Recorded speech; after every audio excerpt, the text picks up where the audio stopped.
নমস্কাৰ বন্ধুসকল, স্বাগতম জনাইছো আমাৰ ইউটিউব চেনেললৈ।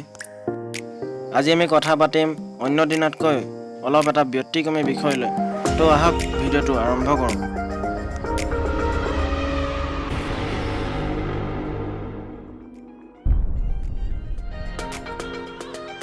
বন্ধুসকল, আজি আমি কথা পাতিম বৰ্তমান সময়ত লণ্ডনত অনুষ্ঠিত হোৱা ৱৰ্ল্ড ট্ৰেড মাৰ্ট অৰ্থাৎ বিশ্ব বাণিজ্য মেলাক লৈ হৈ থকা বিতৰ্কৰ বিষয়ে।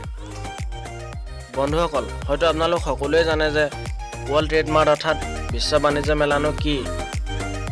আপোনালোকে জানিলেও আমি জনাই দিওঁ যে বিশ্ব বাণিজ্য মেলাত প্ৰতিখন দেশৰে এখন নিজস্ব পেভিলিয়ন থাকে। ইয়াত অসমৰ লগতে ভাৰতৰ বিভিন্ন ৰাজ্যবোৰে নিজৰ ৰাজ্যখনৰ বৈচিত্ৰ্য তথা সংস্কৃতিৰ কথা বৰ্ণনা কৰে। বন্ধুসকল, জনাই দিওঁ যে ইয়াত অকল ভাৰতে অংশগ্ৰহণ নকৰে, বিশ্বৰ বিভিন্ন দেশসমূহে অংশগ্ৰহণ কৰে, যাক নেকি ৰোড শ্ব' বুলিও কোৱা হয়। বন্ধুসকল, এই ৰোড শ্ব'ৰ এটা সৰু ভিডিঅ' ক্লিপ আমাৰ হাতত আছে, যিটো আপোনালোকক আমাৰ এই ভিডিঅ'ৰ শেষলৈ দেখুৱাম। তো এতিয়া কথা হ'ল যে চৰকাৰী টকা খৰচ কৰি ফটো তুলি ফুৰিছেগৈ কিয়? প্ৰকৃততে কথাটো তেনেকুৱা নহয়। যিহেতু এই ৰোড শ্ব' অনুষ্ঠানটোত সম্পূৰ্ণ এটা দিন নালাগে, গতিকে অসমৰ পৰা যোৱা তাৰকাসকলে আজৰি সময়ত তাৰে ঠাইসমূহত ফুৰিবলৈ গৈ ফটো তুলিছে। আৰু তাত আকৌ বিতৰ্ক কৰিবলগীয়া কি আছে, সেই বিষয়ে আপোনালোক সকলোৱে বিবেচনা কৰি চাব। অন্যথা দি আমি বিভিন্ন সময়ত জানি আহিছোঁ যে বৰ্ষাৰাণী বিষয়া ছ'চিয়েল মিডিয়াত বহুতেই সক্ৰিয়। তেওঁ এই বিষয়ে ফেচবুকত লাইভ হৈ অসমৰ ৰাইজক বিতংভাৱে জনাইছেই। তেওঁ এই বিষয়ে বাতৰি প্ৰচাৰক লৈ ফেচবুকৰ জৰিয়তে তেওঁ ক্ষোভ প্ৰকাশ কৰিছে, কিয়নো বাতৰি প্ৰচাৰ কৰিলে হয়, কিন্তু সেই ৰোড শ্ব' ফটো নিদি কিয় তেওঁলোকৰ ফেচবুকৰ একাউণ্টৰ পৰা ফটো নি বাতৰি কাকতত প্ৰকাশ কৰিলে। তো বন্ধুসকল, আহকচোন অসমক সেই বিশ্ব দৰবাৰত প্ৰদৰ্শন কৰা সেই video'. Bihu is the folk festival of Assam. For the people of Assam, Bihu is not only a festival, but also a time for celebration. The Assamese people celebrate three different Bihu festivals. Bohag Bihu or Rongali Bihu, celebrated in spring. Mag Bihu or Bhogali Bihu, celebrated in winter. And Kongali Bihu or Kati Bihu, celebrated in autumn. This festival is associated with agriculture, as the traditional Assamese society is predominantly agrarian.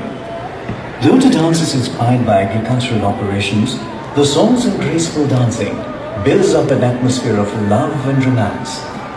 The dance has been noted for maintaining authenticity and at the same time displaying the traditional Assamese handlooms and handicrafts in all their beauty and glory.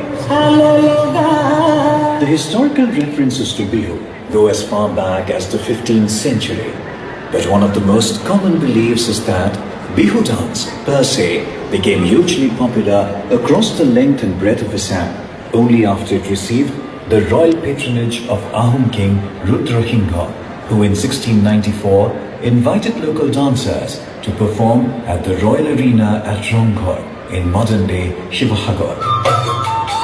While some historians do refute the claim, till this day, Bihu is celebrated with much pomp and show at this historic site.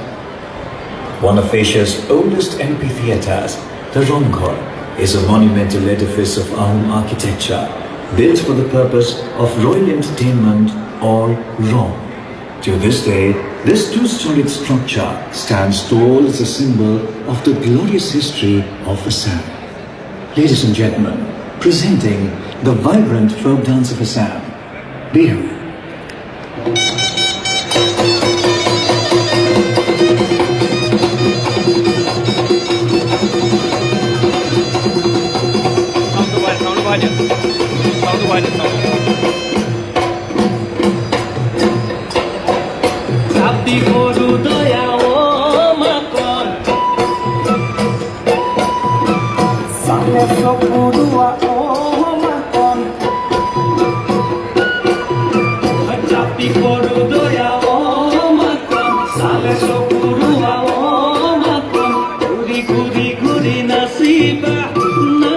Nasi mariba, guri guri guri.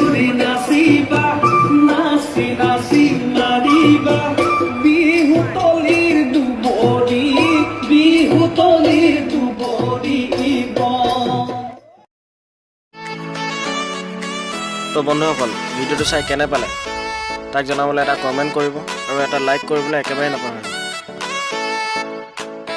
আৰু যদিহে চেনেলটো নতুন হয় তেনেহ'লে ছাবস্ক্ৰাইবটো কৰি কাষতে থকা ঘণ্টাটো বলে একেবাৰে নাপাহৰিব তো বন্ধুসকল আজিলৈ এৰিলোঁ বাই